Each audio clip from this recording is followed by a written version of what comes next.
Hi, I'm Bruce Naylor, your FrugalTech. Wouldn't it be great if your computer booted up as fast as your TV set turns on? Isn't it frustrating to sit there and wait, have a cup of coffee, read the newspaper while you're waiting on your machine to boot up? You know, it would seem that that newer operating systems would actually boot quicker than the old ones, but for the most part that's not been the case. Now, Windows 7 does indeed, I can testify to this, it boots much quicker than Windows Vista. But look, there are some things you can do to help your computer boot up a little quicker. And so the first thing that you want to do is you want to eliminate unnecessary software on your computer. And the way you're going to do that is you go in, if you're using Windows XP, is you're going to go into the control panel, add and remove programs, get a list of the applications, and look for stuff you haven't used for a long time and get it out of there. Some of that software might actually be running as a process in the background on your computer, using up memory and CPU cycles.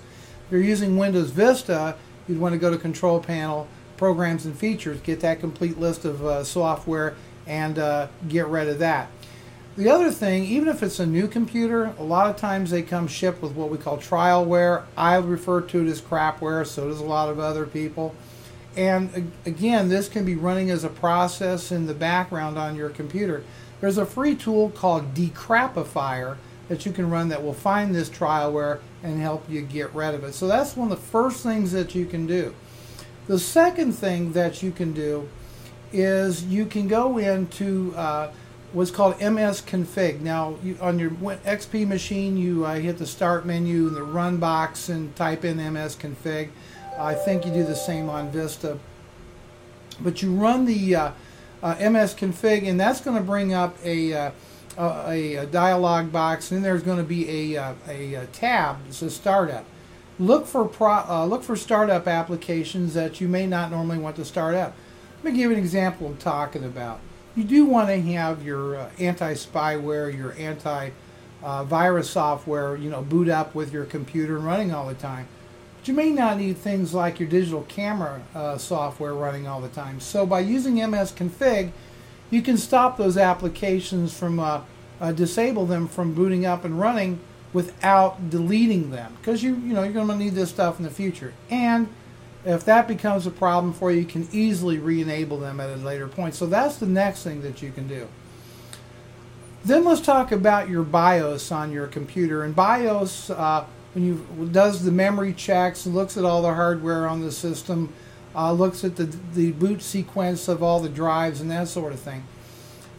If you've not made any real modifications to your RAM, for example, for a long time, and if you have the option to do what's called a quick boot or a skip memory check, you might want to enable those because that can speed up your boot time as well. Then take a look at the boot sequence that you're working with. Is it checking things like USB drives and optical drives before it goes to the hard disks? Well, that's going to take some more time for your computer boot up. But remember to be experienced or have somebody knows what they're doing before you start tinkering with the BIOS. Finally, Windows maintains what's called a registry. Now, the Windows registry is a database, more or less, of how Windows, what hardware the system has, your software preferences, your user profiles, all that's tracked in the Windows registry. So what happens is when you uninstall, delete, add software, it leaves bits and pieces of it behind in the Windows registry. And it gets kind of clogged with this sort of stuff and can slow down the boot process as well.